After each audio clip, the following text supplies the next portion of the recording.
Hey everybody, this is Perch. I hate to do another video about Carol, Miss Marvel, or Captain Marvel. People start to accuse me of all kinds of adjacent things, but I think this is a good question, and I think it's one really to kind of ponder because I've had this as well. This fits to me almost in the same vein of like, why are mutants hated, but people who blow them, their shine cosmic rays on their nuts aren't they shouldn't. Why? Anyway, I think it's kind of one of those kind of comic questions. And so here you have it. It says, "Hey Perch, since the whole Carol quads thing, that was the video of people getting pissed because I said she has big quads. I found myself wondering about something that's actually been on my mind since the whole comic culture wars stuff started. Why exactly does comics Twitter love Carol Danvers, Captain Marvel, so damn much? Not to put too fine point on it, but she's a cis, straight, white woman who has a pretty unremarkable history, no defining stories, no real rogues gallery, and is a cookie cutter archetype of a hero. I used to think they love her because the other side hates her, but Marvel has been trying to make Carol a household name for the better part of 15 years. Is it just a desire to have the name Marvel in a superhero name? Because if so, I think Marvel are seriously overestimating the actual value of that, since the Marvel brand is already a household name. Marvel has a ton of better, more unique women, like Storm, Monica Rambeau, She-Hulk, and Sue Storm. I genuinely don't get the fixation on Carol. It would be like if DC came out of the blue deciding that Stargirl is really where it's at, and then rebooting Stargirl into a title ad nauseum. And Stargirl has far more personality than Carol, but if DC did that, we'd all see it as silly. Like, who cares? What gives? Now, it's a good question. And the simple answer is that early on, Carol Danvers, Captain Marvel, they settled on her as a feminist icon by sites like the Mary Sue and stuff that Gail Simone was writing and others. Like Captain Marvel was seen as a feminist icon that shed the bathing suit, more sexy kind of, for lack of a better word, the Frank Cho rendition during the Cho Bendis Mighty Avengers run on the title, where she had like a costume that cut up the ass a little bit, and it was seen as like, hey, this we're gonna go ahead and put her in a flight suit, redesign the costume, shrink her breasts, and cut her hair short, and she's going to be a feminist icon that's going to prove to everyone that women superheroes are stronger than the men and are also not sex objects, and that was the whole point that people were trying to prove. And I think that led to several years of fixation on Captain Marvel. And I think the Marvel in name actually was a factor for several people. It's like, we want the company to be represented by a woman, not a man. Too long it's been Spider-Man, Wolverine, whatever else. Now it's going to be Captain Marvel, and we decided, so everybody fall into line. That's kind of how people viewed it. It's we chose Captain Marvel. But the challenge is that just doesn't work with readers. That's not how that customers are. They don't just go along because you decided something. If you're like, hey, we made the decision, it's we made the decision, it's Carol. Now you all like her now, right? And the people are like, well, I mean, what's funny is the initial reaction to Captain Marvel was not hatred. It was not, oh, we hate this. It was more like, wait, what's happening?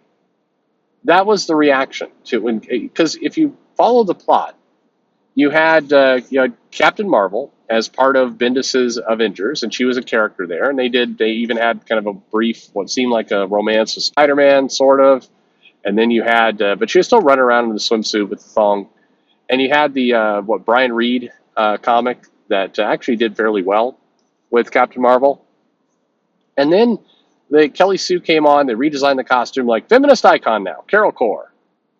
And a lot of people were like, wait, what?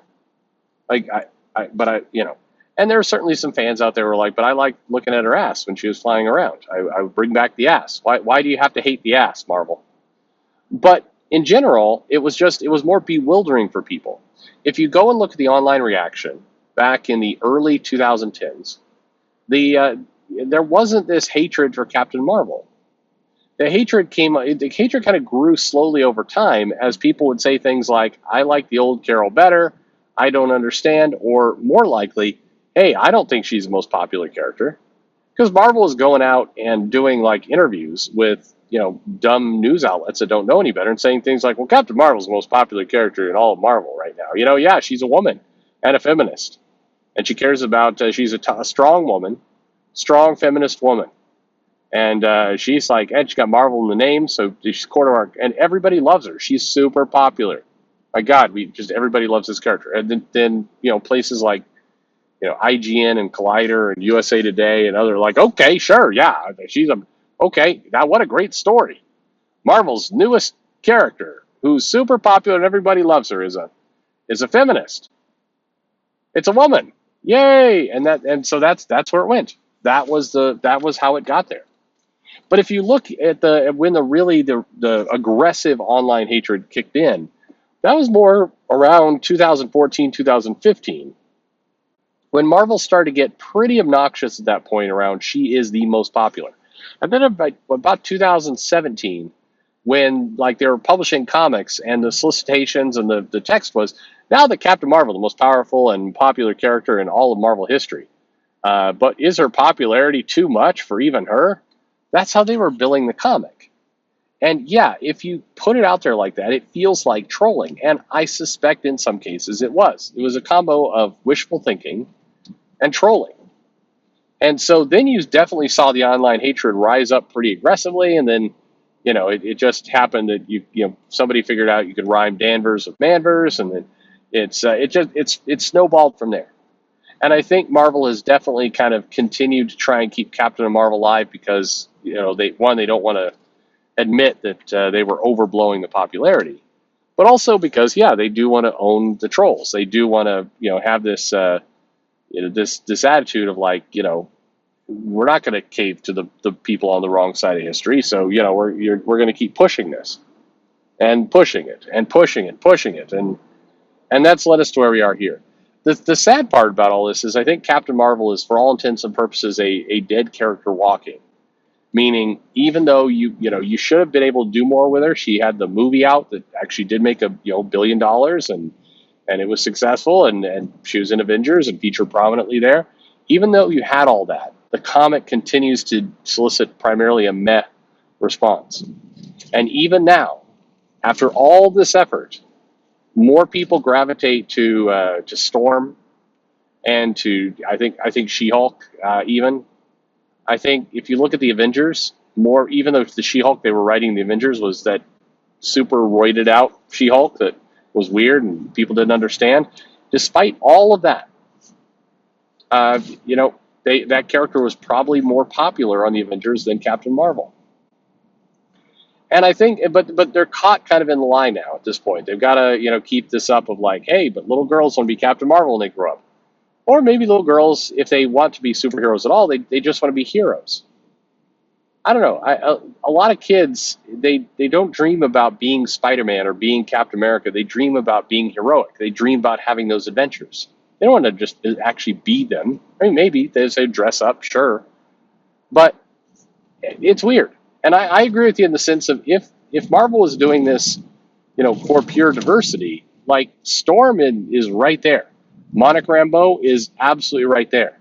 In many ways, I think Marvel had this opportunity, if they really wanted to steer into where they were going, is Civil War II, rather than killing Iron Man at the end of it. The better thing to have done would be kill Carol. Have Carol tragically fall in battle. Have Monica Rambeau step back into the mantle, say, I will carry on this legacy that I kind of originally had and then you had, now I have again. I will be the Captain Marvel, and then off you go. Now you've got a strong female black character who is typically better loved by the fan base because she had more of a build, and so there was more of a more attachment to her. That probably would have been at least an intriguing idea, but at this point they're committed to their cis white woman. I'm just kidding. I don't know. It's a fun question. I'm always surprised when comic companies push boulders up a hill, and that's absolutely what it feels like. Anyway, let me know your thoughts in the comments below, and thanks for listening.